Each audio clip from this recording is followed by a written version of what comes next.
Can you still see me? Yeah. Okay. Yeah, I can see you.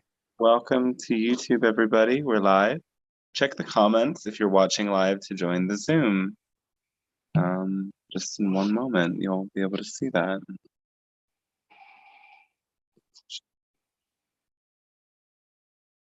My channel live.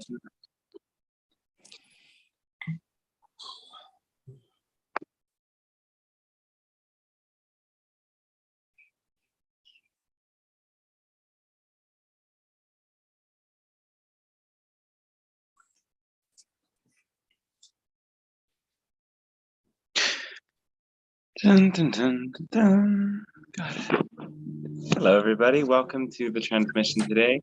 It's Dante here with you, and really grateful to be able to offer this space. It is going to move time and space next week. Just so everybody knows, I'm not exactly sure how my body is going to readjust to the new time zone and everything. So I'm going to figure that out when I get there, but we will be using a different time probably in the months to come.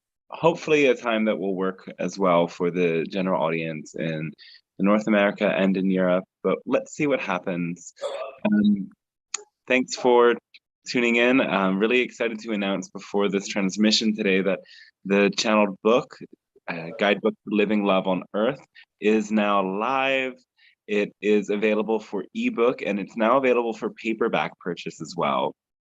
Those are on the Amazon webpage, and in the YouTube comments, I put a little URL that will get you there. It's tinyurl.com/starshinebook.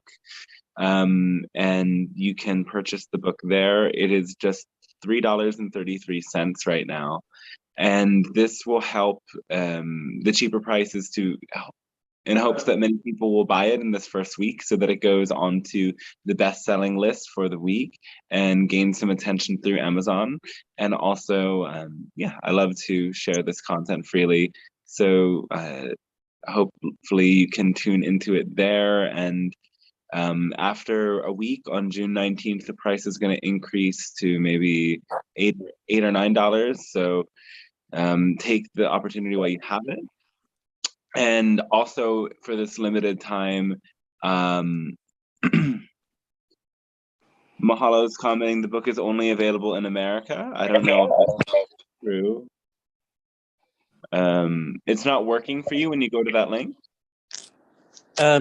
Yes, the link works, but it says it puts me through the Italian site, and it can find it. It's not available at the moment, and there's no Kindle edition.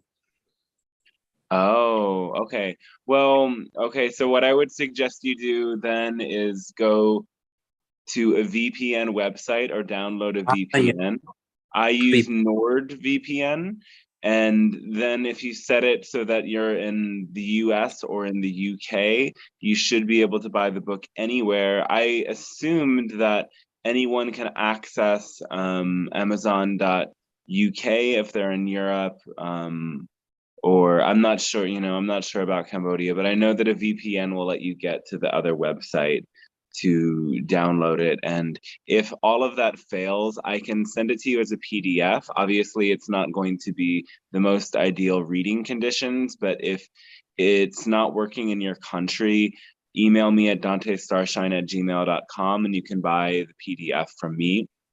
And the other offer is that for this week only, for anyone who buys the Kindle version of the book, the audio and video of the book, because all of this was transcribed channeling sessions like you see in the weekly videos here, will be available just for $11. So you can screenshot your purchase of the Kindle book, and I will send you as well the audio and the video. It's 38 hours of content, and there's a bonus chapter that isn't in the book in that content. So I'm really excited, and I really hope this helps people dive a lot deeper into the message that Pleiadian Council share, and it makes it more accessible to people, as the book was kind of compiled through a community of people who have participated in the channeling course in the past, and people who tune into these streams that I felt I could trust to create this container where we kind of brainstorm together what the best questions would be to create this content. And I outlined kind of all of the areas of life and all of the sorts of themes that the Pleiadian Council already speak a lot about, just asking them to bring through their very clearest, most detailed rendition of what that work is. And I hope the book has done well. I can't be the judge of it, but please let me know what you think and share it, pass it around. And yeah, so anyway, moving on from that, we're going to dive into the weekly live stream channeling session.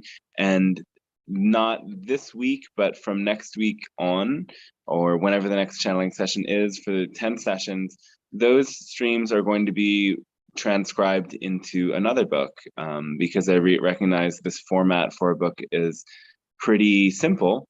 I mean, that was 18 sessions, and this is going to be a lot less of, it's not going to be as big as the last one, because I think this book that already came out is too much, but the upcoming sessions will be recorded and they will go into another book. So if you tune into these every week, please note that the questions that you ask may or may not also be used as content for the book. And so by joining these streams and asking questions after the stream, but for the next 10 streams, there is that kind of consent to that content going towards the book. And I will kind of still do maybe half an hour of questions that are not for the book towards the end, and they will share when that is beginning. And that will just let people ask questions that might feel more personal, as we want to create a space for people to do that as well. But my recommendation for you is that if your questions are more personal or are more about how do I get my own energy and alignment, or things that you don't want other people to share, to listen to, and of course we all have those things, the private sessions take people a lot deeper and leave a more noticeable impact to kind of move through some of those challenging areas of life. But of course, whatever you feel welcome to share in this space, it benefits everybody who comes. So I thank you all for being the participants and making this an amazing reality. I think it's so magic. So I'm not going to even explain how this works for newcomers, because I think it's a pretty consistent audience. You'll figure out how it works if you're a newcomer. We'll take it from there. All right. You want to give us one co-host, Dante? Oh, yeah, thank you.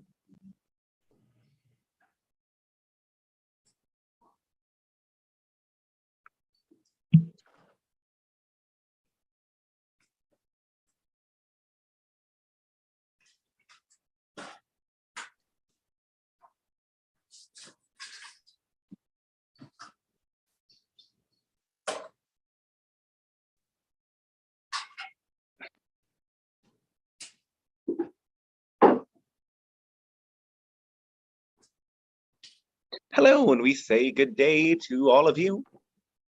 As the Pleiadian Council, we speak on behalf of the Galactic Alliance and many of your own guides supporting this planet in the process of ascension. We thank you for tuning into this transmission, for it does allow us to access your world, and for there to be a co-creative, reflective mirror effect that supports both you and ourselves in discovering and experiencing more of all that is, and allowing Source to manifest its intention of unconditional love into this reality. So, our thanks is with you, and we will open with our message today entitled The Importance of Vortex Places. Your world is encoded with energies and vibrations and is conscious, is alive. As many indigenous peoples understood and do understand, every tree has a spirit, has a consciousness. And there's also the consciousness of every stream, mountain, river, valley, ocean, lake. All of these environments have a consciousness to them. And beyond that, they're part of a greater map of energy that spreads out across your planet. All of the streams and rivers carry energy. The ocean itself carries energy through many currents. Energy moves through the valleys and the mountains, and even through the deserts and plains in specific patterns that create an energetic impression for those who inhabit those places. Your natural world also contains what you might consider subtle openings into multidimensional states of consciousness. Now, many of these are natural, and humans were aware of them oftentimes in the past and chose to gravitate towards these particular locations and build sites or temples on top of them or close to them. And some of the naturally occurring vortexes that do crop up would be things like fairy rings, where in the middle of a forest, the trees form a very perfect circle in one area, or the mushrooms form that very perfect circle, or sometimes it can manifest in another shape. The subtle elemental forces can bend the electromagnetic field of physical reality to support the formation of particular and peculiar shapes, entrances, and doorways in natural features like trees or even in caves. And when you see something of this nature, it's a sign that you can note a greater activity of the elemental beings or the fairy realm in that particular location. When you choose to interact with beings of this nature, it's important that you have great respect to bring a positive energy into this area. Something you can do is offer a treat to them. This can be a natural object, even a flower. It can be a crystal. It can be metal. It can be a plant of any kind. It can be food from your world. We wouldn't encourage you to leave things such as trash or technologies from your world that the fairy realm may not understand that well. But beyond that, anything in your own imagination can be a sort of offering. The important thing is that it has some value to you and value to beings who would inhabit a natural space. Give it to them as a gift. This symbolizes that you want to exchange and you want to support them as well. And then pay attention to the subtle energies around you. Attune yourself and all your senses to the environment, such as the breeze, the smell of the plants around you, the way that the light reflects off of the trees and the ground, the texture of various plants. Immerse your senses in nature and listen deeply. Note that these beings are often hidden in plain sight, and subtle patterns that you see on tree bark or on the leaves on the ground or in the ways that the branches bend in the sky can be holding their image. Note that, of course, they are not physical. So when they present themselves, they are bending the electromagnetic spectrum of energy around you, sometimes to move and manipulate natural phenomena, and often to create a phantom image of themselves hidden within natural phenomena. They want to get your attention and they want to remind you that everything around you has a consciousness.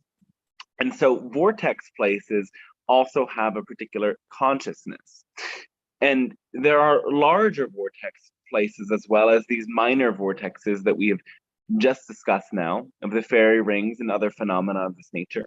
The larger vortexes would be particular mountains, rivers, lakes, or even certain locations that aren't as breathtaking but have a particular frequency to them. Each of these places allows for a different type of phenomena to take place. And sometimes you will find that you are called to one of them, or that you simply happen to be there. What happens as you move from place to place and vortex to vortex is that these places leave an impression on your field and allow you to peer into particular dimensions and experience particular vibrations of energy that can change the way you see yourself and change the way you see the world. Treasure the moments that you go to these places and walk in a way where you're very attuned to the land. You will find that when you go somewhere else, you retain memory of your time in one of these vortex places, that place continues to feed you energy from where it is, and that energy travels to you through the many ley lines of the earth and supports you. This is because everything is here and now. This is one of the laws we discuss sometimes with you, and it is the awareness that you as physical beings incarnate into physical reality, yet there is much more beyond physical reality. The experience of time is a real experience for you, but it is ultimately an illusion from a higher perspective, because there are levels of consciousness and awareness that are beyond the fourth dimension of time which you inhabit. You are coming to learn and experience this, and you are able to tap into vibrations and energies that are non-local, meaning not coming from this particular time space around you, but from other time spaces through the eternal now and present moment into your reality. That is how you connect with beings like guides, and how you connect with your past or future lifetimes, and how you connect with the idea of your past selves and future selves. Now, this understanding that everything is here now also applies to space. So whenever you inhabit a space, the energy from that space always is connected with you, which is why it's very important to be choosy about where you go, because you only have so much time here now. And if you're spending your life in places that don't excite you, that energy sticks around in your aura to some extent, becomes a part of you. Wherever you go becomes a part of you. And this is why it is very important to, at times, move your body into these vortex places to allow yourself to experience the energy. That isn't to say you need to go out of your way. When you follow your passion, your path will lead you to the right moment when there's an opportunity to visit one of these places. Oftentimes, these places will have a certain type of crystal in the environment that amplifies the energy in a particular way. You'll find that around vortex places, there are high concentrations of quartz or silica crystal.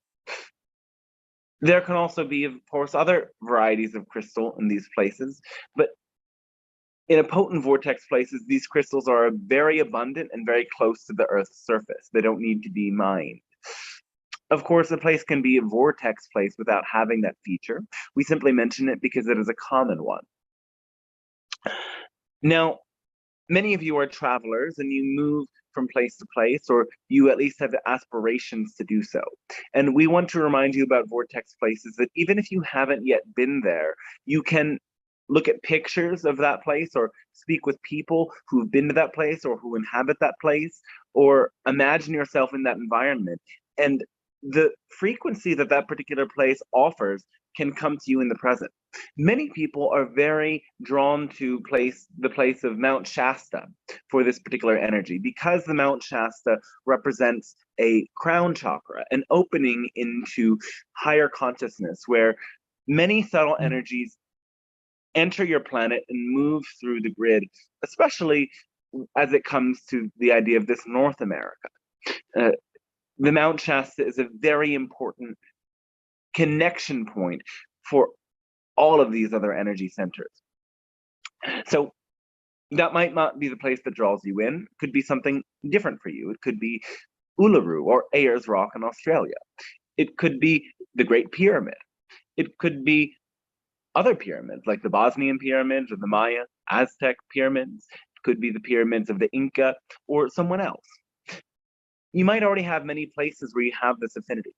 So you can meditate and imagine yourself in those environments to attune to that vibration and carry it with you in your lives. We can share more in the transmission if you have questions about particular vortexes. And note as well that as you travel and as you come to other places, you yourselves help the energy from these vortex places that you have been to or are attracted to reach the places that you go. You are grid workers, often unknowingly. As you move about and carry high frequency energies through the earth plane, you can help the energy field and the ley lines in particular places light up. And this is most powerfully activated when you use your voice. When you speak your intention into the ley lines and share your prayer with the area, the energy can travel more. Also, especially when you sing and emote the deep feelings within your heart in the area, the places really truly come to life. And you can merge your energy with the deva of that land temporarily to truly feel that communion with nature. And know that the deeper you go into this journey, the more you will start to experience all of the world around you as living, alive, and ready and willing to communicate with you. Every single phenomena within nature has a very potent and important message for you to attune to, if you can listen to it and you can take its energy in. So we hope that you can come to support this process and happening. And we note again that your planet is in a phase of deconstruction, and many of you are still yet unaware of it. You have constructed a great civilization that is in so many ways toxic and destructive to the environment. And not only is it destructive to the environment, it is destructive to you, because you are a part of your environment. You do not live within your environment. You are literally a part of wherever your body sits. And if you're destroying your environment, you're destroying yourselves. The natural way to live is without so many of the massive, endless fields of concrete. While advanced technologies are certainly due to come to your world in the future will not be so concentrated in your cities. There will be, yes, advanced technologies and also ways that you spread yourselves out to give nature the space to breathe and everyone the opportunity to live within nature. And this will create a much more harmonious flow of ease through your being. When you live in cities, sometimes you do not experience the depth of connection to the earth as is possible.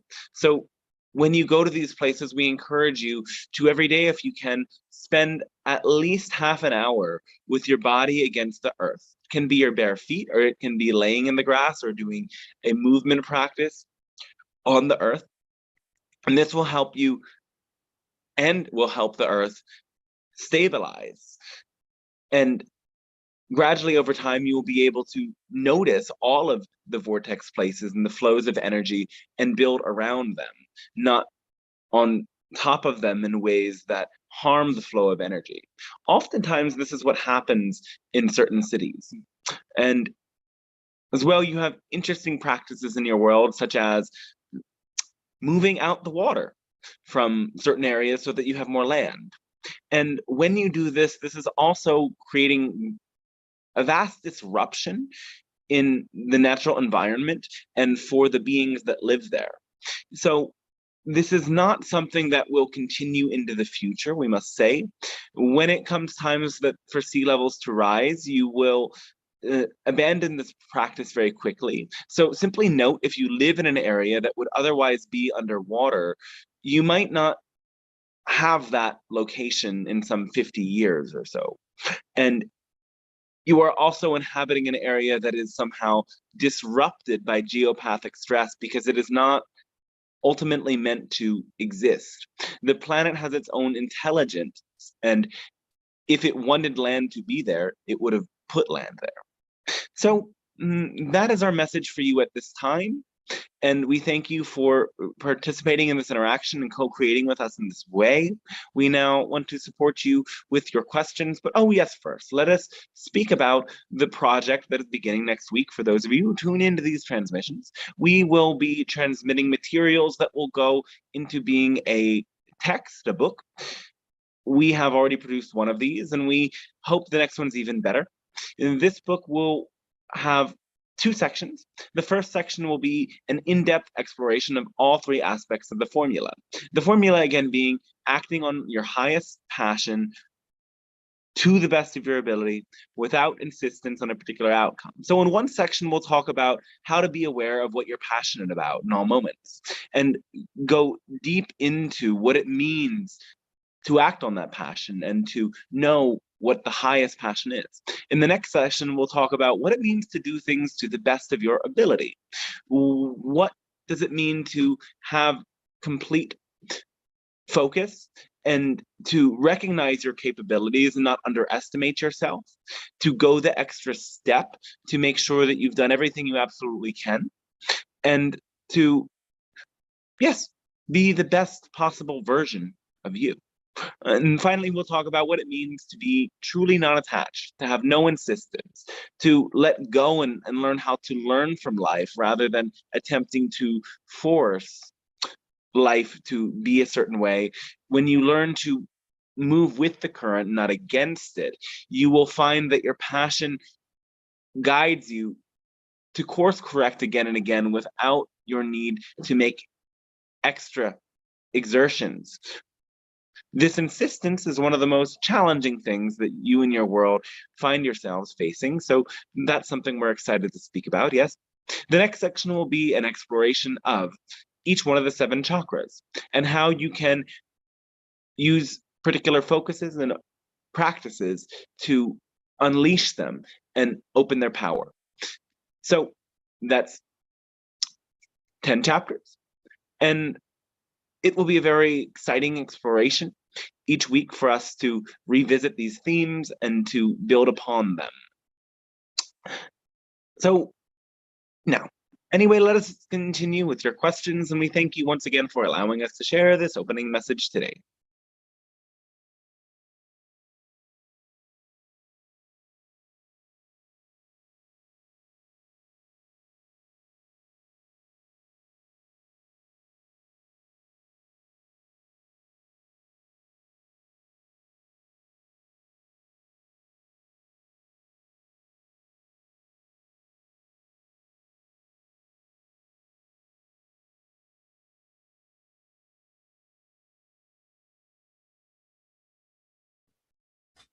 Well, hello, Great Council. How's it going? Oh, we are fantastic, and you?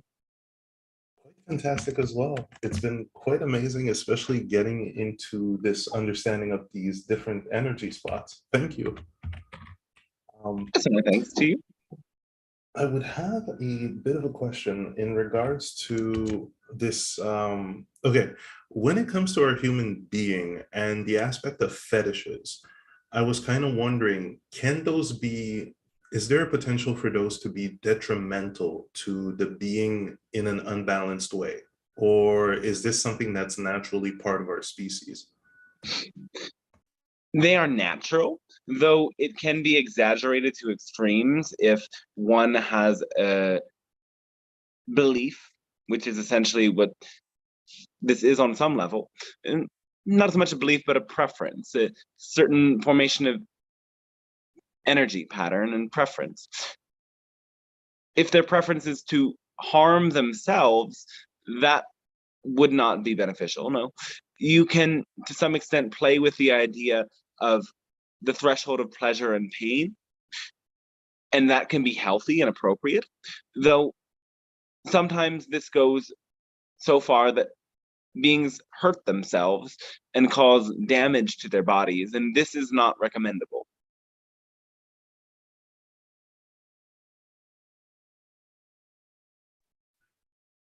then what is the origin of some of these? How come? Because they don't necessarily feel like they were pre-incarnation, I bet, right? Some of them might be. Most of them, no. Most of them come from experiences in childhood. Children might have, for example, a bond with someone who is rough with them.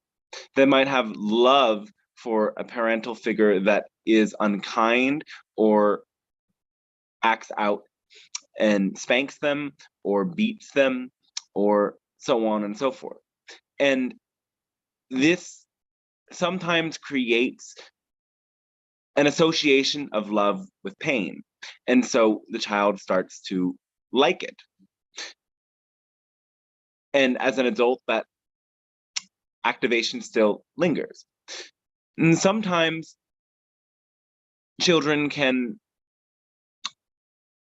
have taboos. They can be told they're not allowed to do certain things. Children will have their own time and space required to learn how to potty train and things of this nature. And if they are forced to go through the process more quickly, they might develop certain proclivities later in life.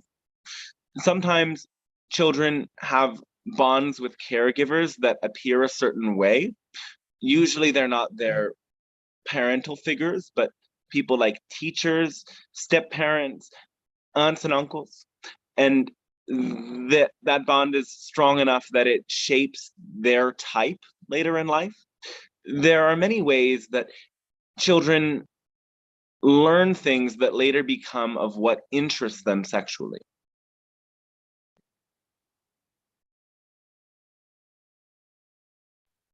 Great, thanks. May I ask one last follow-up to this? What would be your most recommended method in order to detach from that kind of energy, in a sense, to attain a bit more balance? We would suggest allowing yourself to play out the fantasies so that you don't have to enact things in real life if you don't want to. This is also encouraged whenever somebody has desires that they aren't comfortable with, or desires that cannot be played out or should not be played out. Play them out in your imagination and really get a sense of how it makes you feel.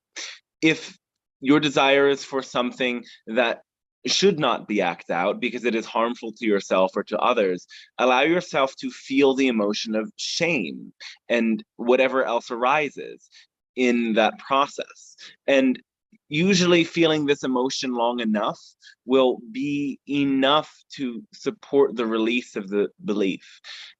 There is a positive use of guilt and shame, and it is to correct imbalances in behaviors.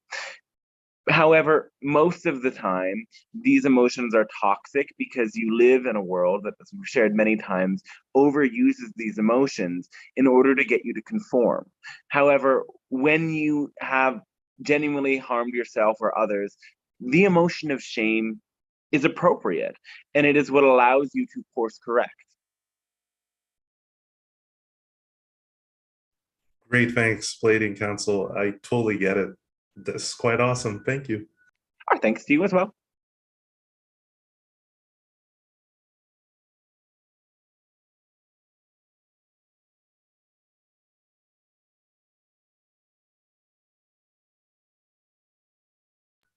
You can activate your mic, Fairy Paul. Hi, I have a question. Yes. So I'm going to win the lottery, and All right. that's the matter of fact in my heart. I'm going to win it. All right. But one of the blocks that come up for me is, upon winning the lottery, should I give money to family or not? This confusion block comes up for me. It arises every time I start dancing with joy as the victor. It always comes up for me, arises in my thinking. Should I give money to family that hurt me for 20 years, or should I not? I still have a compassionate heart, and I still want to give with bounty and appreciation in my heart to my family. But it always comes up for me: should I give money to family or not give to family? And the Well, in second the part of the moment, question, ask your heart. For we always share with you, follow your highest passion. What is your highest passion? If you can imagine that experience of having the abundance to be able to give, does your heart feel like sharing, or does it feel like keeping it? my heart feels like sharing with bounty and appreciation in my heart. But the hurt sometimes blocks it. It's like they hurt me for 20 years. How can I get past that and still give with a smiling face, with a dancing heart? How do I still do that? Well, that would be a process of going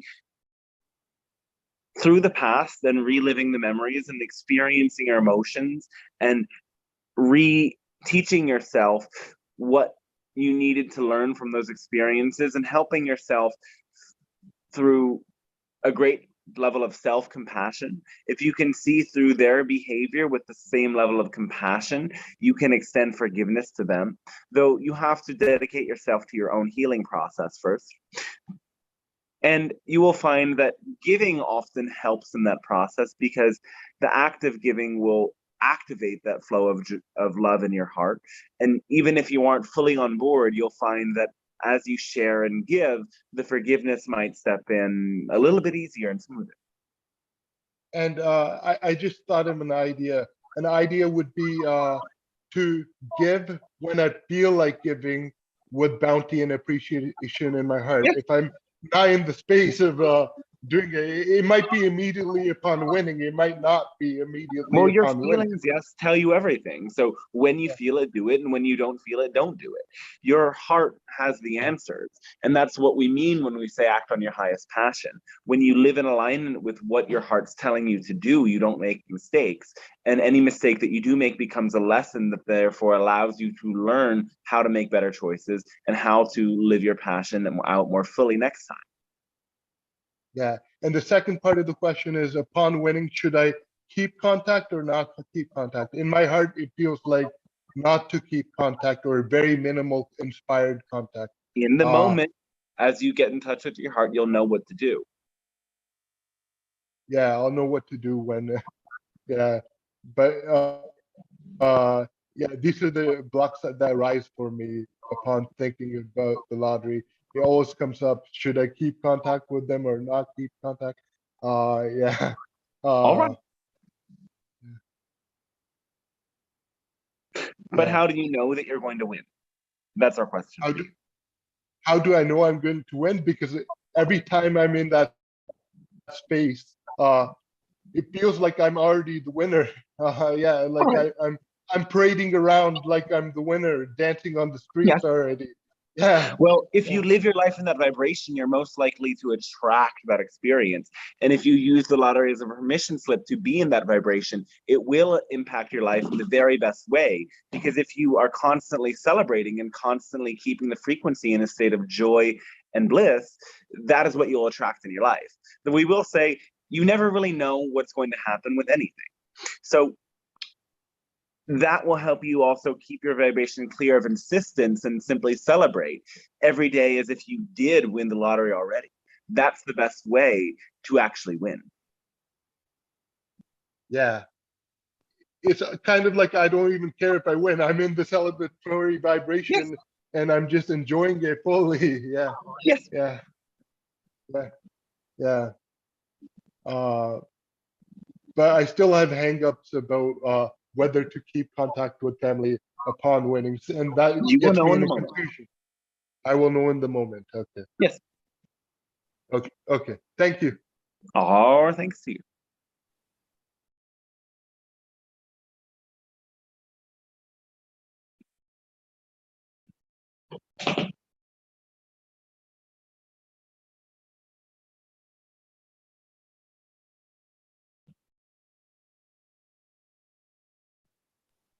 Lucas, you can come on mic if you want.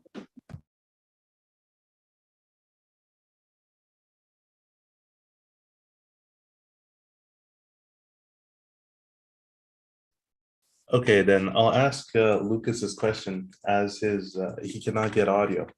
The question is, you have previously talked about forgiveness. I'm curious if there is a higher level of looking at it that makes forgiveness as looked at in a traditional way unnecessary. So you've previously talked about forgiveness. I'm curious if there's a higher level of looking at it that makes forgiveness as looked at in the traditional way unnecessary. Thank you. Well, we can say there are some differences from our idea of forgiveness and what many of you think of as forgiveness.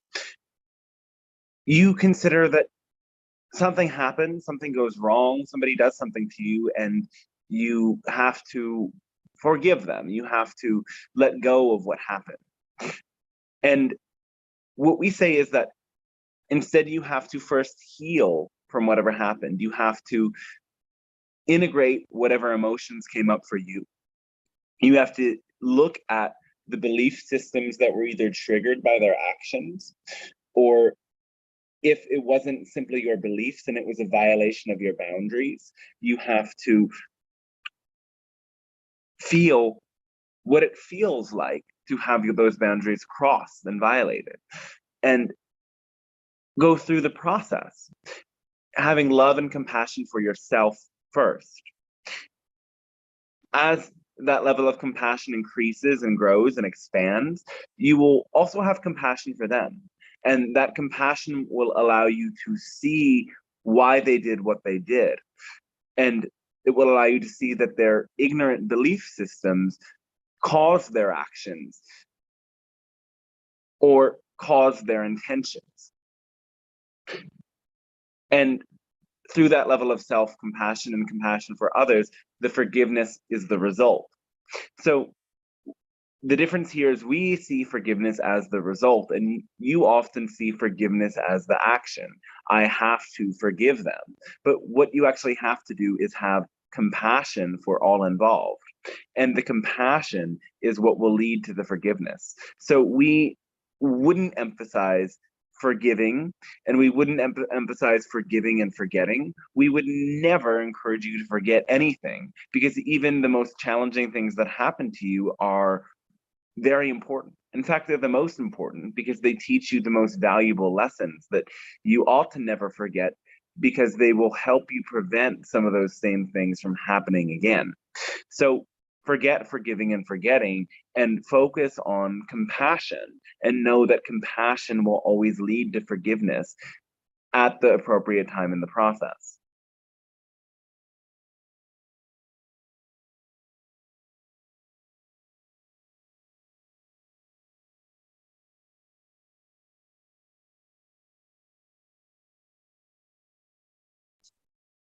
All right, he's got a follow-up question, and it is, can you expand on your definition of compassion? Compassion is to understand at a deep emotional level. It is to understand, first of all, yourself and your suffering. It is to create an open space that you're willing to feel it. Feel whatever you're feeling.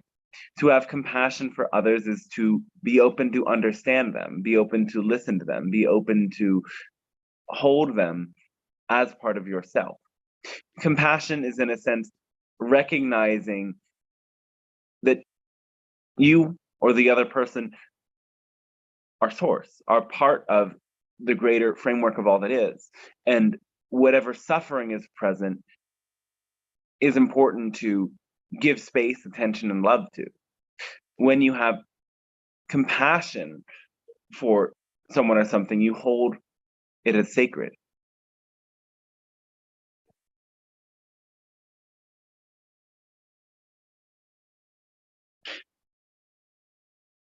So there is a connection between the passion we speak of and the compassion. When you are in a state of passion, you are centered in your heart. So when you're in compassion with yourself, it is another way of saying that you're focused on what lights you up with love and joy. And by allowing yourself to act on it without any negative beliefs holding you back, you're enacting your passion and you're having great love for yourself. When you share compassion with others, it's about that same frequency of being present in the heart. It's about sharing that power of your heart with them.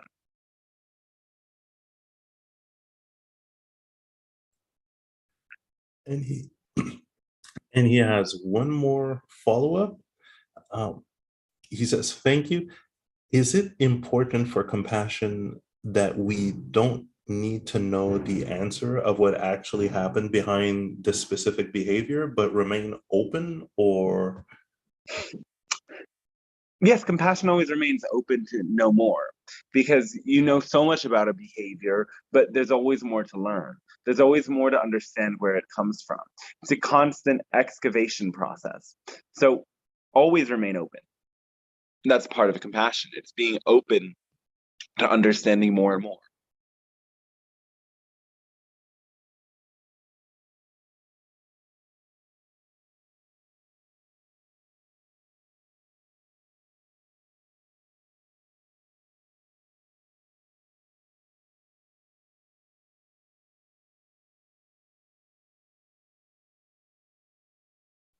I think he's complete on that.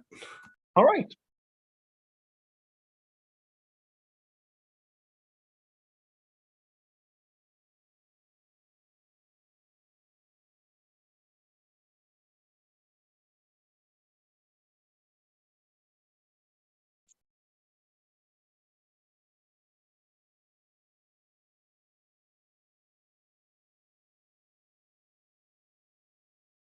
Somebody else?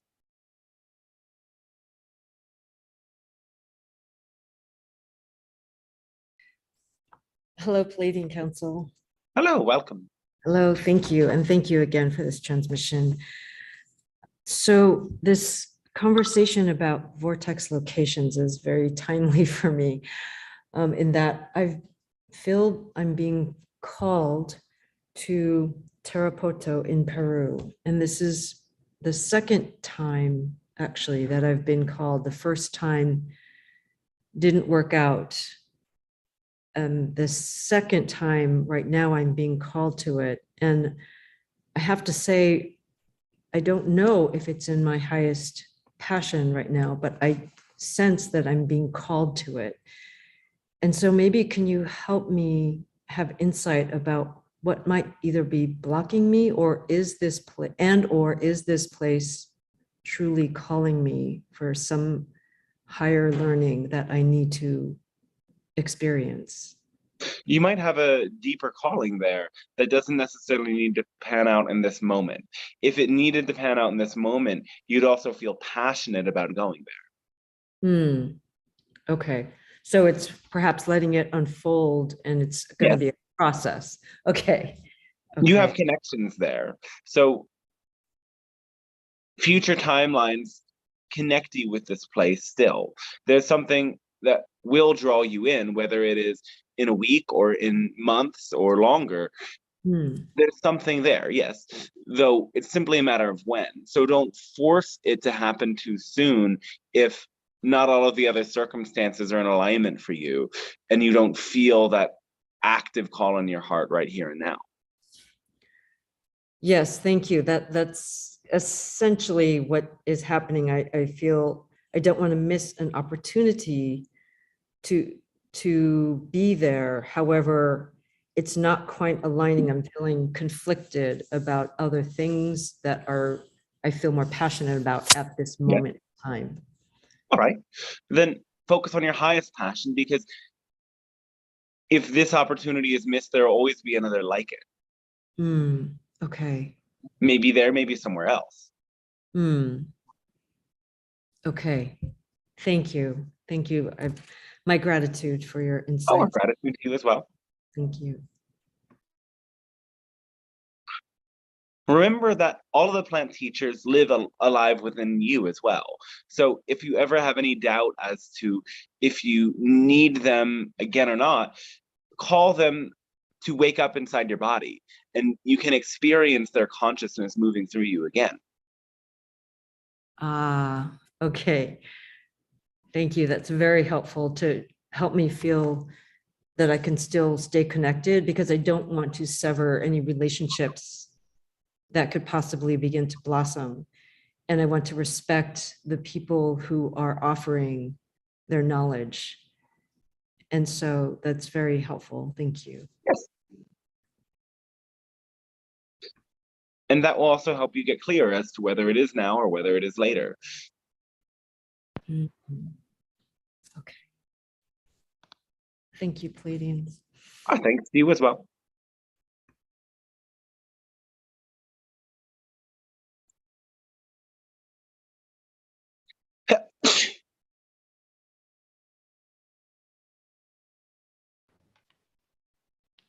Hello, may I have a question? Yes. Hello, I would like to ask, what's your take on MMS, chlorine dioxide, intake in small doses? Supportive, cleanses parasites and certain toxins from the body. And can it help also to cure borreliosis? What is that? Uh, or encephalitis? That's also another. To understand that? No. No. Borreliosis. That's Please describe. I need to look for words. All right. Okay, and can you say what's the difference between excitement and passion? They're different words. They mean the same thing when we speak about them. So when we talk of words, everybody is going to have a slightly different take on words, especially if this is not your first language. You'll have different associations with each word. It's a different frequency, but the frequencies are similar enough that they both represent what we're talking about when we say come into your heart space and allow it to guide you to what is the very highest joy, passion, love, excitement, etc.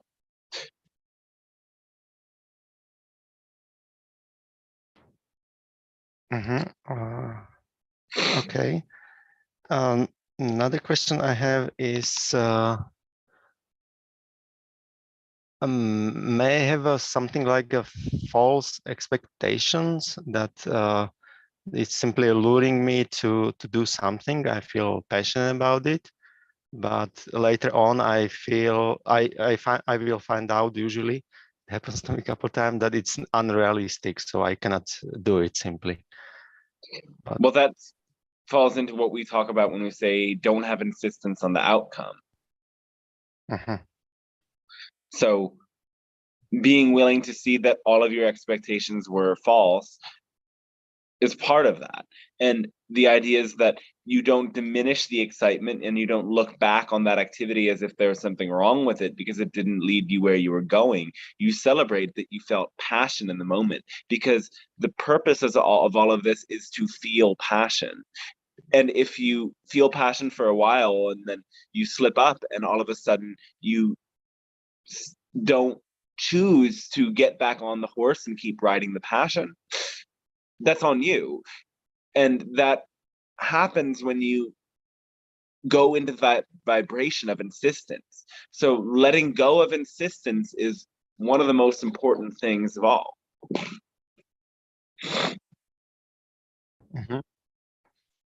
Okay, because many times, for instance, with my clay pound, I would like to have it made out of clay, out of natural materials. And I kind of like it, and it's my passion to work on it.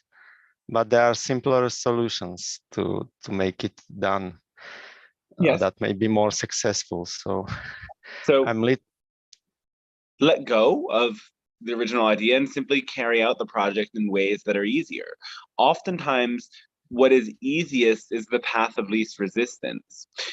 There are some times in which a challenge will help you get more of what you want or get better at doing what you want to do.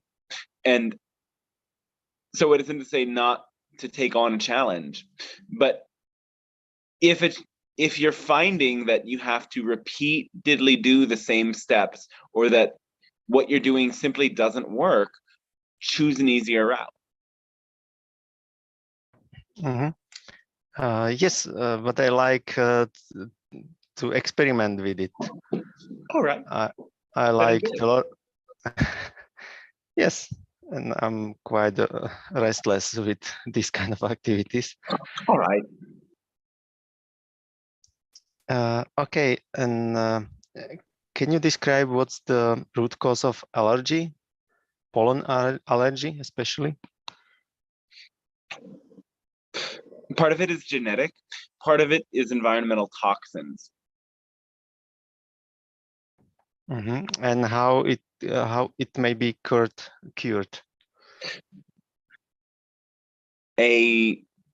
Cutting out lactose and dairy from the diet is one big thing that will cause a big improvement for many people. Essentially, you have to reduce the amount of mucus in your body. The mucus pulls in the pollen and the allergens and gets them stuck there. So if you can reduce the amount of mucus that your body produces, you will be less allergic. So there are many other foods that generate mucus. Grains tend to generate mucus. The worst is processed food. The processing produces many toxins, and you can have a little bit of them, but as clean as you get with your diet, the less allergic you'll be. There's also many toxins in common stimulants like coffee that can add to allergies as well and add to inflammation as well. So cleaner diet is one thing, and making sure that your body cleanses as well through exercise will help as well. And paying closer attention to what is in your home environment. For sometimes there are compounded allergies. You may find that you're normally tolerant of allergens from dust, from mold, or from animals inside of your house. But when the season comes, the allergies get compounded and it becomes a lot worse. So keeping a clean home is also an important thing to reduce all allergens. And what kind of belief can be behind the allergy manifestation? We just said that it's caused by your inner environment and your outer environment. Your beliefs might cause you to toxify your body. Your beliefs don't necessarily cause the allergy. The toxins do. Because I heard that it may be caused by unwillingness to accept your environment. Well, if you're not willing to accept your environment, that'll certainly make it much worse, yes.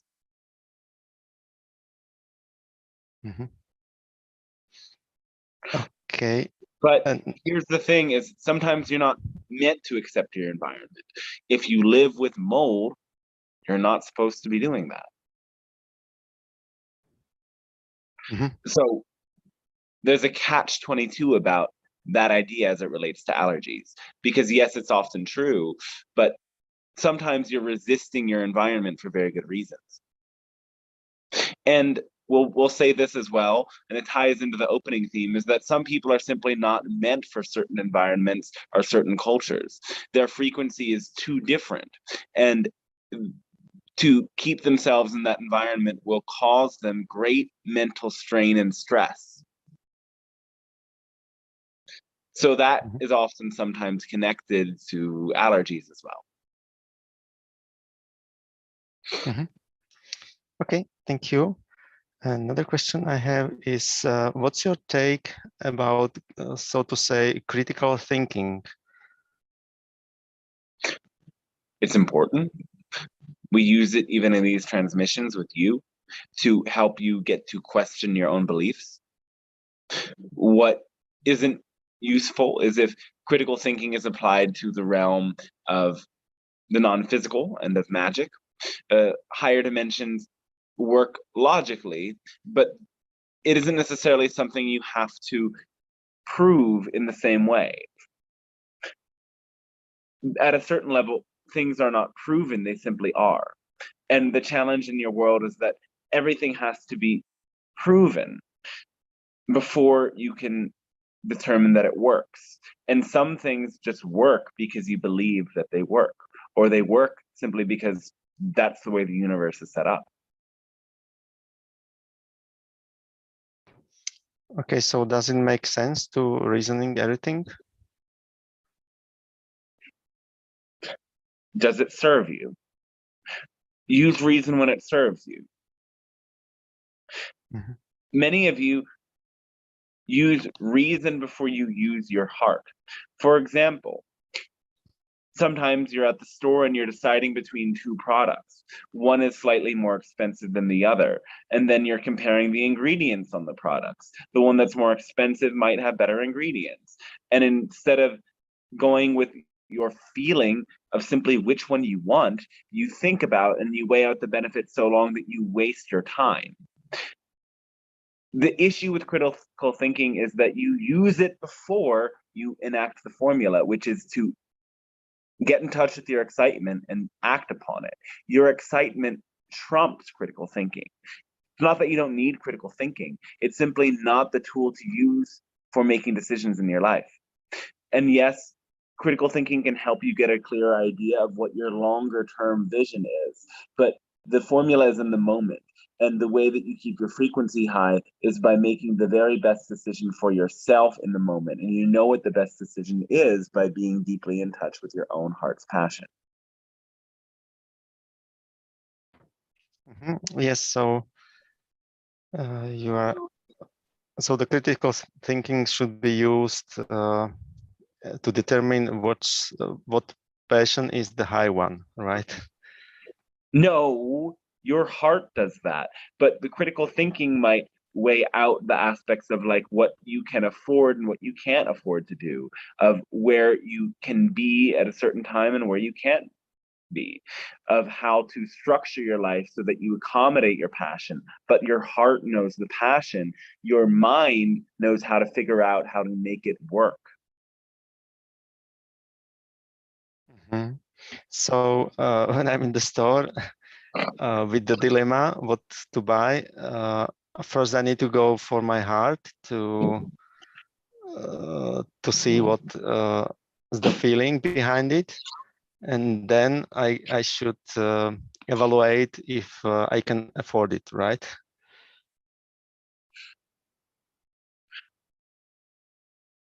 Your heart should make the decision. If it's something as simple as an item from the grocery store, don't think about what you can afford, just buy it. Because if it's that simple, you'll be able to figure out more abundance. Yes, but my mind usually says that if I will keep buying this all the time, I will run out of the money. And so your mind fulfills the self-fulfilling prophecies that you tell yourself. If you decide to give yourself more, you'll change your belief. You'll start to think, wow, I deserve something better. And instead of thinking that you're going to run out, you're going to start thinking that you deserve something better. And someone who thinks that they deserve something better attracts better situations and better scenarios and more opportunity for abundance than somebody who doesn't think they deserve something better. So it starts with enacting the decision once and not telling yourself a story that inevitably comes true of your victimhood. So when I'm think about, so let's continue with the next questioner. Thank you. Thank you very much. There is a follow-up question that came up, which is, let me see it again. Okay.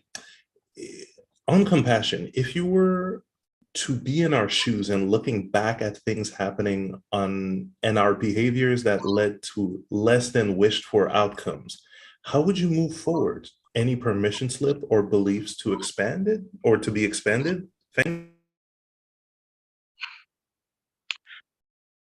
Again, if you have made a mistake and have done something erroneous in any way, that is your opportunity to learn a lesson.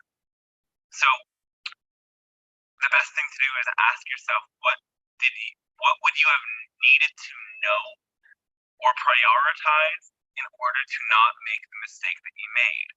And once you figure out what you would have needed to know, dig deep into that. Dig deep into ways that you can expand that understanding and make it your own, and apply that new understanding to many other areas of your life. That understanding is your gift. The mistake happened as a gift for you so that you would learn that. If you didn't make the mistake at that opportunity, you would have made that mistake at another moment through your understanding. So be grateful that it happened sooner rather than later, because that allowed you to learn the lesson that will prevent that same mistake from happening again.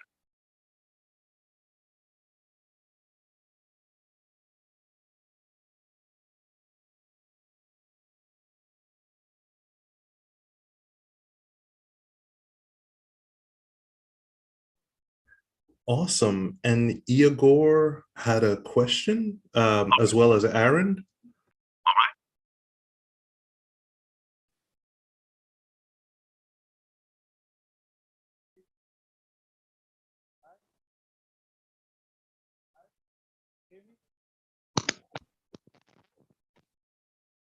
Can you try again, Igor? We can't fully hear you.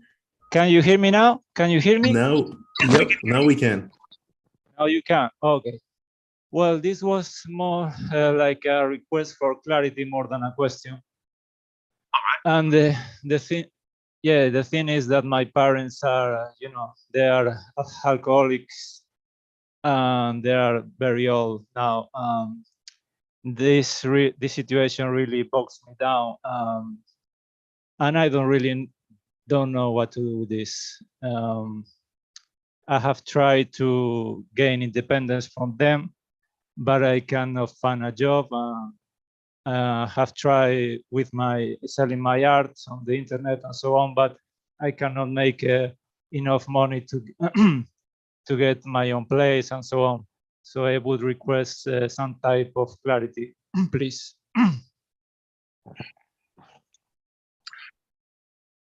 So if at first you don't succeed, continue trying. Continue making the best out of this situation at hand. Look for the aspects of the situation that serve you. While you may not enjoy being with your family, and you may not share the same beliefs, you can still use this as an opportunity to heal your past through seeing them as those beings that programmed you and taught you the way that you see yourself and see the world. Being close to them can aggravate those beliefs and cause challenging emotions, but it is also an opportunity to learn how to heal those things and how to learn how to have greater levels of self-compassion while still maintaining boundaries. Now, in terms of seeking other opportunities, you may want to just continue seeking all of the ways of employing yourself that present themselves to you. You can also look online for other sorts of remote positions. You can also seek for other sorts of living arrangements where you don't necessarily pay, but you have some sort of exchange with people in order to stay in some place. You can do all sorts of experiences like work away, working in hostels, or so on and so forth. You can choose to go to more intentional communities where people live together and have space for those to live in a more communal, free way. There are so many sorts of alternative lifestyles available to you should you find that you don't find employment and that is not your preferred path.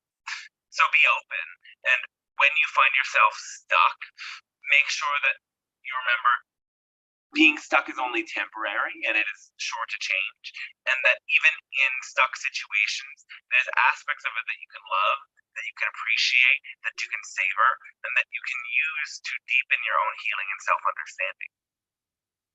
Thank you very much. Thanks to you as well.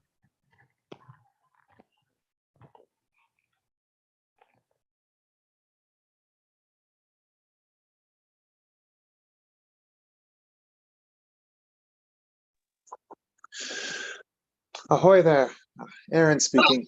Yep, welcome. Ahoy, matey, should we say? So recently I've been feeling rather frozen in some aspects of life. I have had these moments multiple times where I think about where I want my future to go. I have so many hobbies, so many interests, and so many possibilities in front of me. I think of it like Sylvia Plath in The Bell Jar. She mentioned a fig tree in one of her poems, and in each and every one of those figs on that tree, she saw a potential future, an artist, a designer, a singer, all these things. And she was so unsure of which one to pick at, which one to grab, which one to pursue.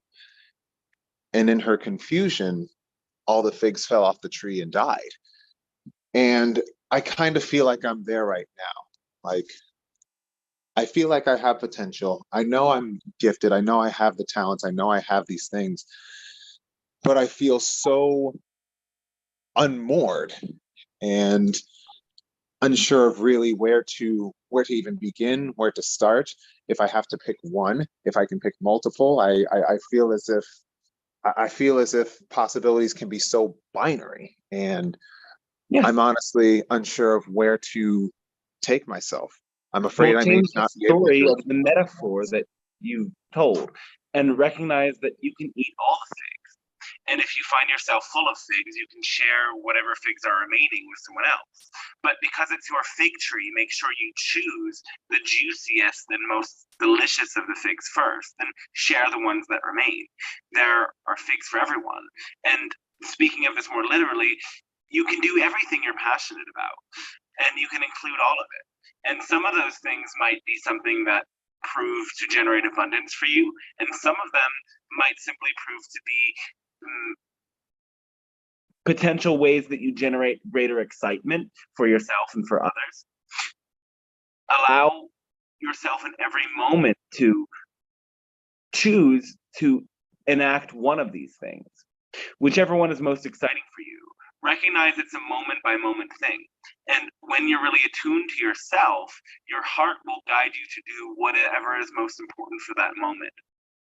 Through the process of creative exploration or study or whatever it is you're doing, you will generate more momentum, and more things will shift and change around inside of you to help you gain clarity as to what you want. So the key thing here is that you maintain the momentum, understanding that the more time you spend doing things you're passionate about, the more that passion will sort itself out within your system, and you'll be able to recognize where you have the most passion. What we encourage everyone to do is to choose their highest passion all of the time. And that will, yes, include many different actions and activities and potential careers. And up until the point that you no longer have space to fit them all in your life, make space for all of them that do excite you, while, yes, prioritizing the very most exciting ones.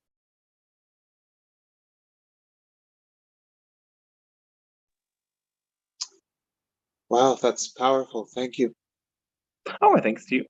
Something more?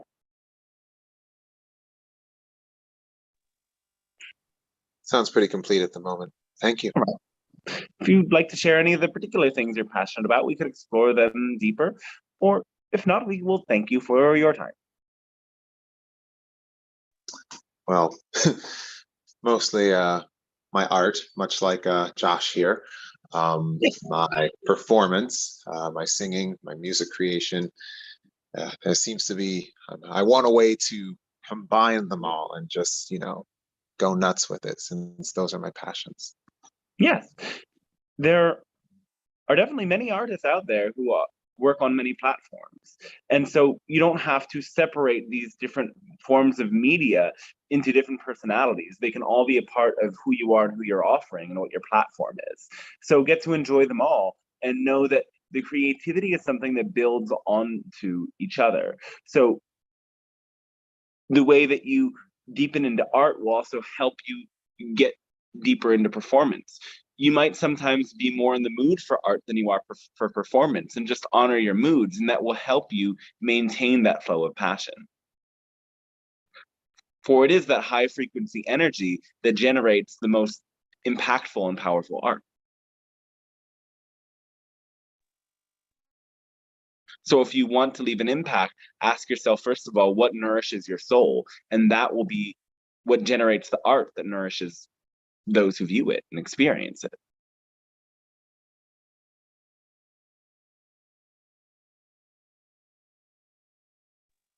Wow. Honestly, just wow. Well, art wow to you as well, and our great thanks. Thank you.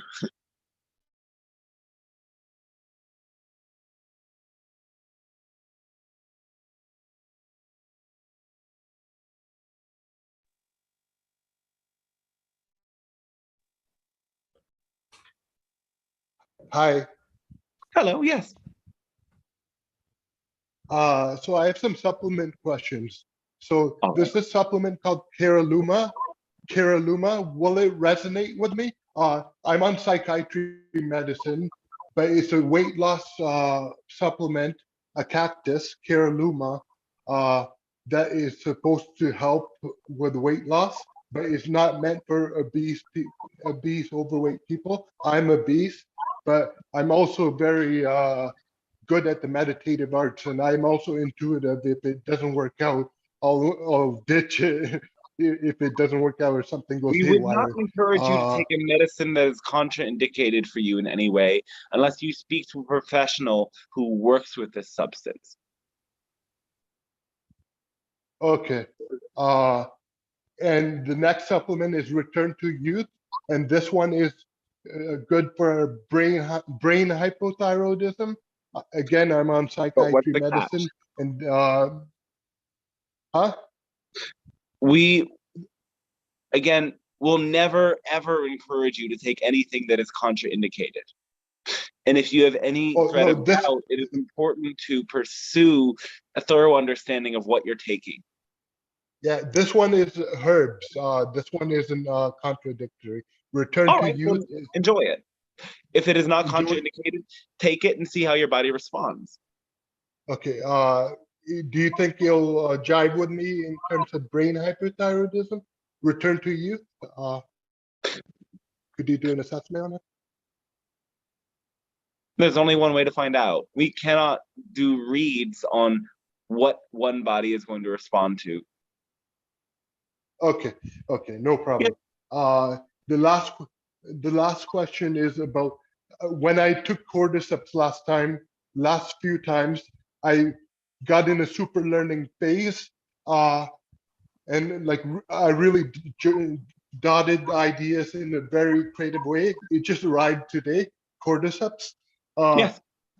One of the sessions on December 23rd, 2018, I was emanating love to the entire existence in the most relaxed, matter-of-fact way. It was just like the way I aimed them to be, way I aimed things to be, is just like matter of fact. I know it to be the type of feeling. How do I get into that state? What made it work so well on December 23rd, 2018? There was much more than the substance that created that state of being. It was the experience of that moment. So to think that you could recreate it with a substance is not helpful. But you can remember what that experience felt like in your body as a sensation, and you can remember the specific thoughts you were focused on in that moment and the environment you were in as a way to access a similar frequency again. Yeah, I remember it vividly. All right. I was I was performing for the entire existence. It was like I was an electric guitar player. In every one of my cells, I was performing an electric guitar within every subatomic particle, and it All was right. emanating love out to entirety. And I'm feeling it All right right. now, but it's about prolonging that feeling to all day, like it was that day. So it's a matter of practice. So work with Yeah. permission slip of imagining that electric guitar and that energy coursing through your body as much as you can. Come back to that memory whenever you're feeling you need that charge of energy, because memory is one of the most powerful ways to continue to activate a certain frequency. Yep, I agree. Yep. Thank you. Our thanks to you.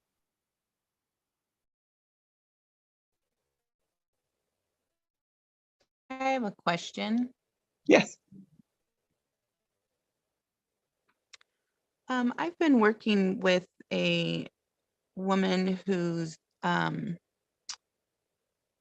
feels her purpose is to help heal the planet and is currently near the Grand Canyon and specifically working in healing some of the weather patterns in the Southwest area.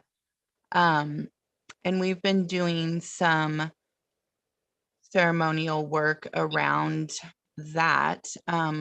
Most recently, she got downloads about bringing awareness to old contracts and agreements that humanity is still holding with Mother Earth, and to love and release them into completion, specifically around working with mountains and some vortex energies, and basically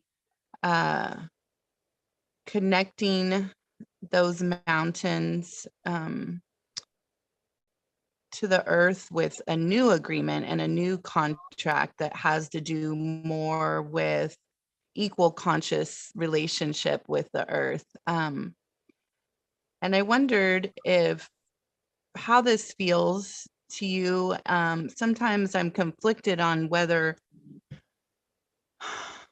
the earth is sovereign and does not need assistance from humans, or whether this is something that is some of our purpose here, and if it is important to influence in some sort of way. Well, we see it like this, that the idea of making agreements with the earth is almost as if you are creating a separation between yourselves and the earth. So you must understand that you are one with the earth. The earth is the body that contains all of the living beings on top of it, plants, animals alike. And what's happening with the weather patterns is that the disharmony and disruption in human consciousness manifests as natural disharmony and disruption. So the best way to be the remedy for that is to create tools and access for more people to come into harmony, and to raise the awareness of the ways that things are out of harmony. You can pray to the earth, and you can set intentions to send healing to the earth, and the earth receives it.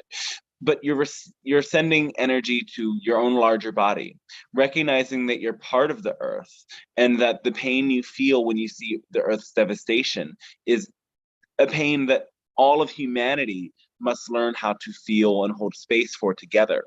You're feeling it because that is what humanity has to wake up to in order for the changes to happen. These are the feelings that are being suppressed by the collective. And the land takes those emotional imprints on.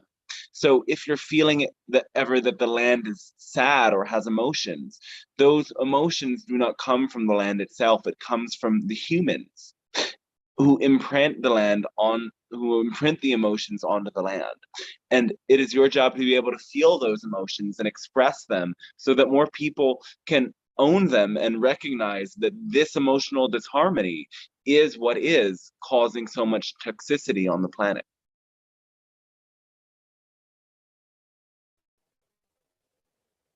Thank you. That makes sense.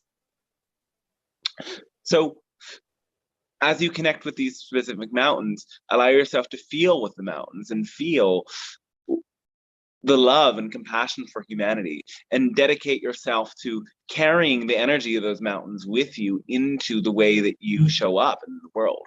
Be strong and steadfast and unmovable, the same way a mountain is.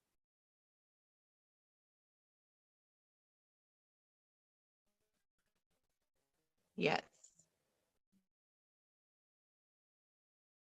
And so would you say that it is more beneficial to essentially go within and continue to work through our own painful emotions and focus on raising our own vibration internally than to focus on the earth herself?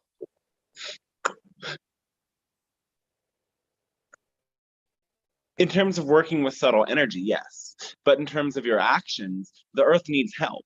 The earth needs people to clean up trash. The earth needs people to raise the sort of consciousness and awareness that will create a shift away from polluting the earth.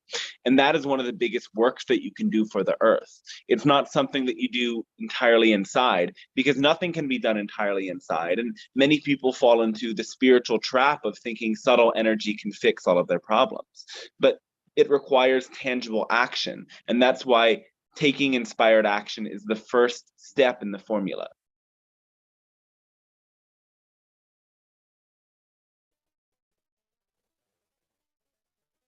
Okay, yes, thank you. So yes, when you pray, pray for yourself, and pray for yourself as part of the earth. Pray for everyone who walks upon the earth. Pray for the interconnectedness of all beings, and pray for the waking up of the masses to the reality of the destruction taking place to humanity and to the earth, and the fact that all of you are causing it by your ignorant beliefs and actions and taken from them. And as you change yourselves, the planet will change. Carrying that prayer with you means living out the actions that will change the way that things work on the earth. And by and large, you do this mostly, but there are, of course, ways that you can take a step up, as everyone can take more steps up all the time.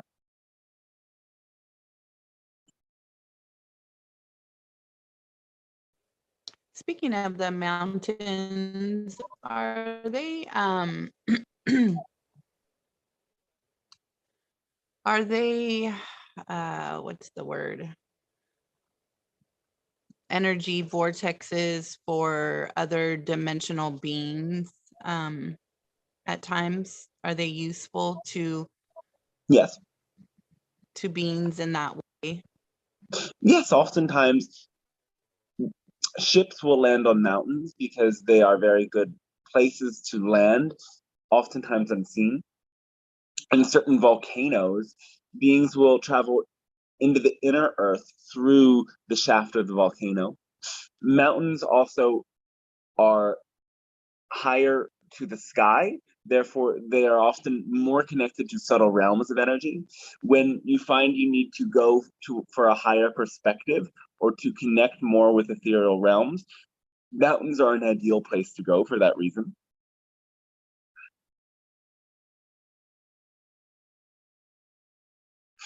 But yes, all of them are unique beings. Every mountain has its own personality, its own spirit to it. And even if you're not physically on the mountains, you can communicate with the spirit of those mountains to receive their medicine and their messages.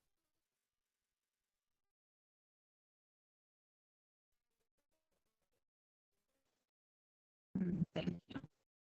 Or thanks to you as well.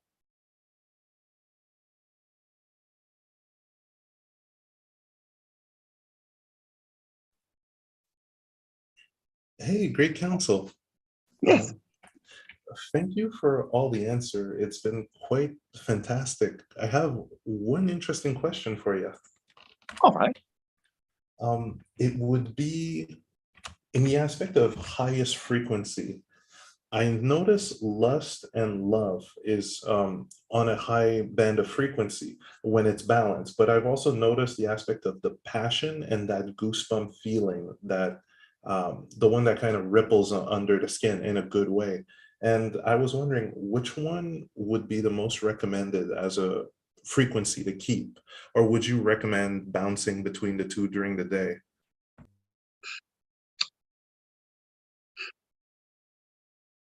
Meaning the goosebump feeling and the love feeling? Yes, as high vibrations to keep internalizing and repeating. Well, this is why we use so many words to describe this frequency. Excitement, love, passion, joy, all work. And they represent different qualities of energy. So that goosebumps feeling is one word that we use a bit less often that we could describe the same frequency. That would be awe or wonder. And these are also representative of that high frequency of love. So it doesn't actually matter which of these distinct vibrations you choose, whether it is love, passion, joy, excitement, awe, wonder, bliss. They're all distinct. As long as you choose one of them and it's a high frequency, then it'll do. It's important to shuffle between them, including as many different variants of love as you can incorporate.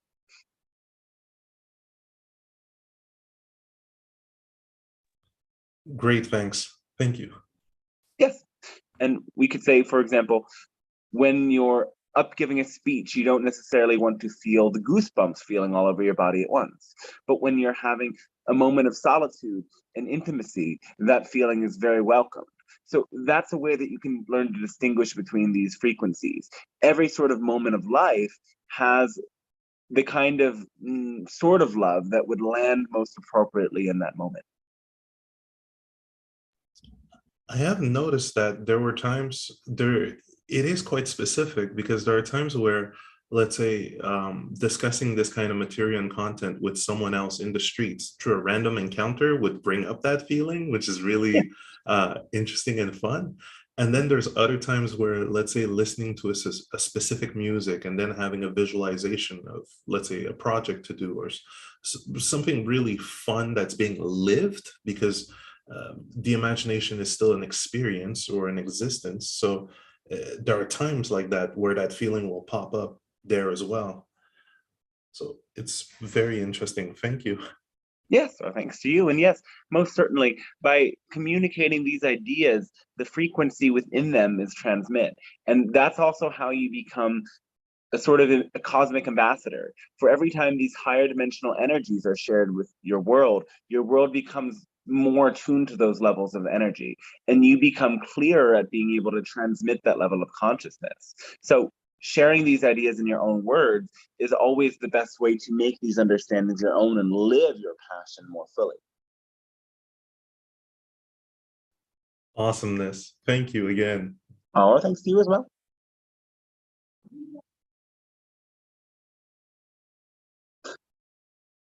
At this point, we will take questions from those who have not yet asked anything at all, or have only asked a brief question.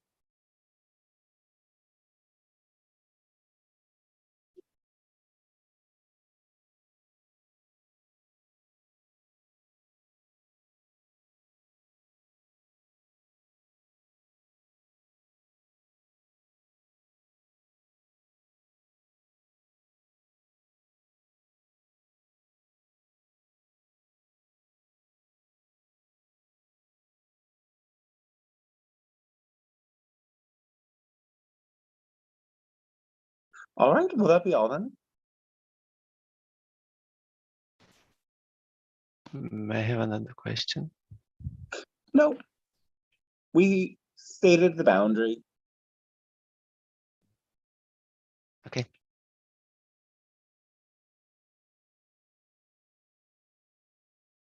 All right, so let's conclude with the final meditation. If you are seated in a chair, uncross your legs, feet firmly planted against the ground. Allow your spine to get nice and tall.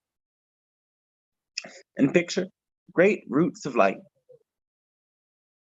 that grow down from the base of your spine and into the earth. See the roots of light growing out through your feet, traveling down There's many levels of crystals, metals, and minerals within the planet.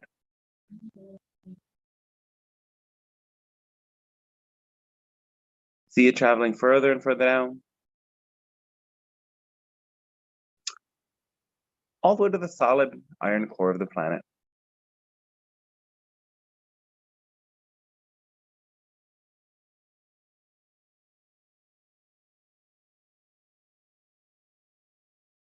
Feel the energy from this place reverberating up and traveling through these roots and traveling up and into your body, taking the deep magnetic energy from the earth within you.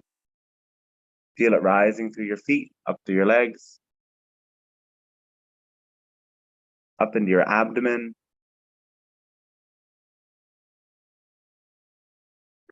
rising up through your torso and chest, into your arms, face, head, and neck. Your whole body filled with this deep earth energy. And then picture the great pillar of light that spreads out around your body, going all the way from the galactic center to the center of the earth. Imagine going out beyond the top of your head, beyond the sun and moon, up into the center of the galaxy.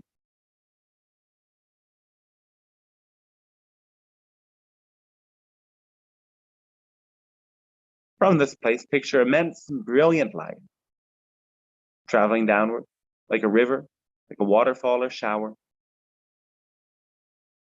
and entering your crown, filling your whole body with radiant light.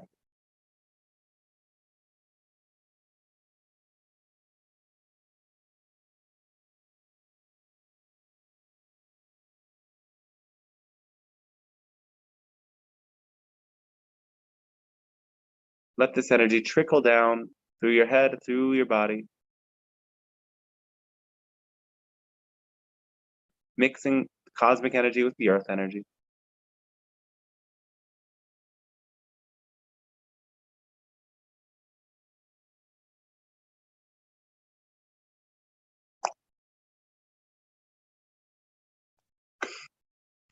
We now invite you to use this energy to activate your imagination further and picture yourself in a brilliant place in nature, in front of a giant pine tree.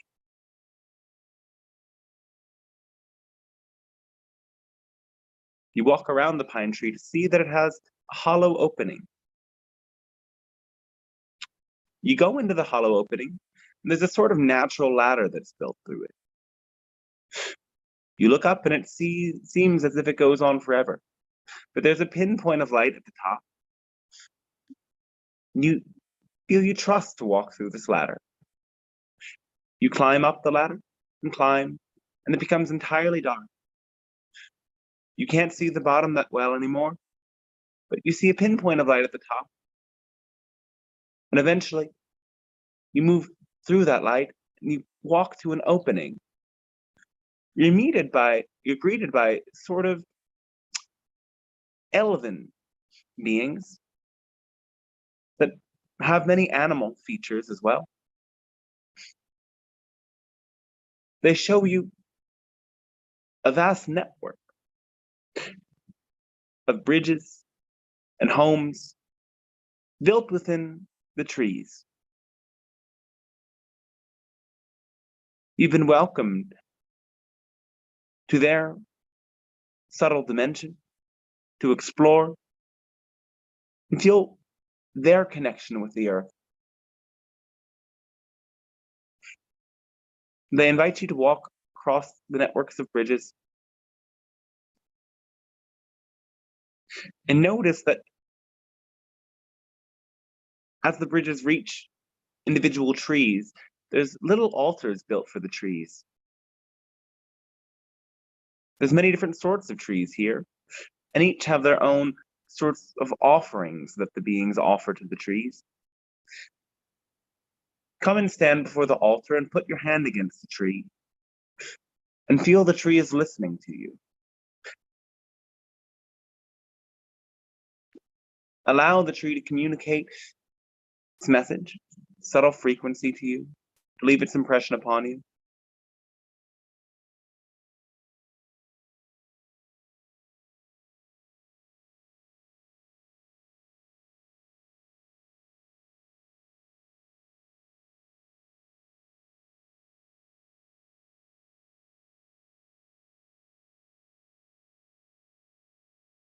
Continue to do this from tree to tree. Giving yourself a chance to meet all of the different trees and beings present here.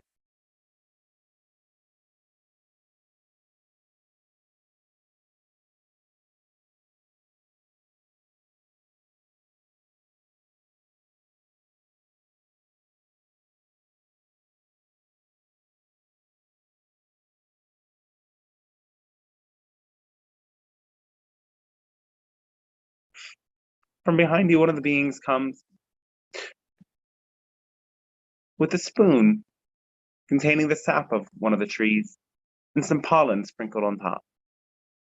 The being asks you to make a wish and to drink down this lovely tree sap, more so considered a nectar.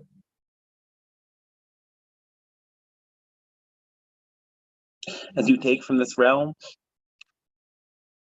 a deepening takes place with your connection to the world of nature and the nature spirits.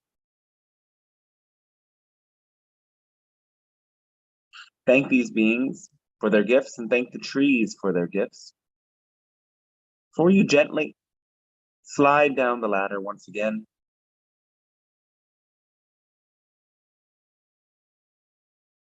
and return gradually to your waking state, taking gentle deep breaths in and out, allowing this energy to land in your body once more.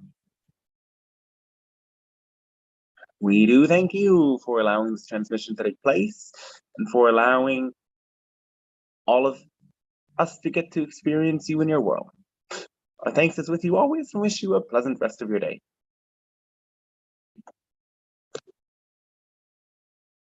All right, hi everyone. Thank you, Dante. This was super. You're super welcome. Thank you for this. Yeah. Great to see some new people in here as well. Thanks for joining today, everyone. Thank you, Dante. You're welcome. Yeah.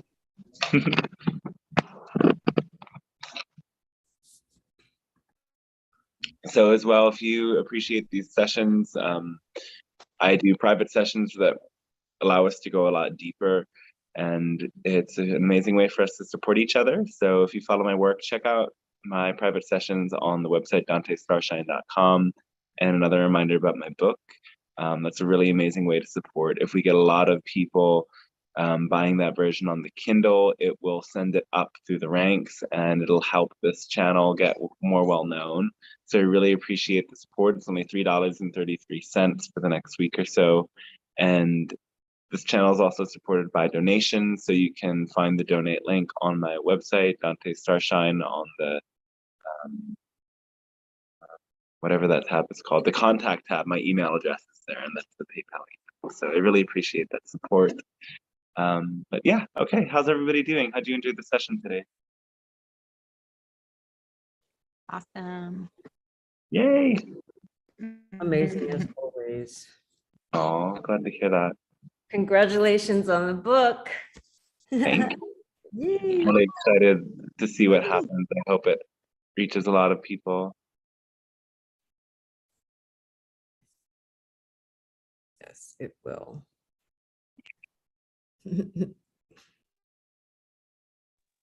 How are you doing, Dante? I'm all right. I'm really excited to leave Pennsylvania. It's time. Yeah, it's time. There's so many signs all the time of it being time. So, yep, I'm really excited to get out of here. And my adventure is going to begin. There's just so much to do these next couple of days. So I'm a little bit stressed out. But I trust. That's all I can say. And did you say you're going to Iceland first, or where are you going first? Yeah, I'm going to Iceland first. That's the first place that I'm going to be traveling to. Nice. And how long are you going to be in Iceland, or do you know yet?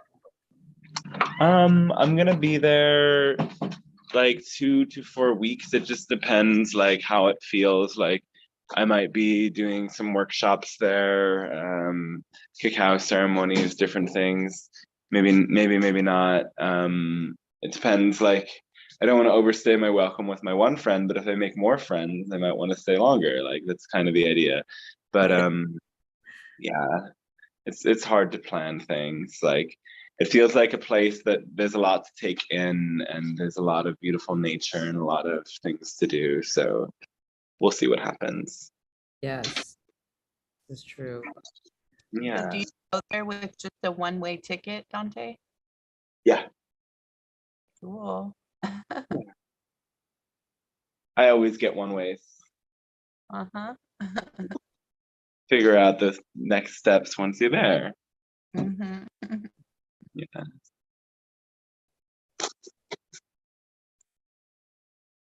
Fun. Yeah. All right, everyone. I'm going to flow into the next chapter of the day. Thanks for being here, and stay tuned to see when we'll do this next week. We will do it next week. And yeah, you can get onto the email list when you go to dantestarshine.com for specific updates, or check the feed on Instagram. All the updates go there. So thanks so much, and look forward to seeing y'all soon. Yay. Thanks, Dante. Thanks, everyone. Thanks again, Yeah. everyone, for the questions, and Yeah, have a and terrific thanks for time. new people for showing up. It's really good to see new energy coming in the space. So I appreciate you and hope to see you again. Okay, ciao. Bye. Bye. Bye.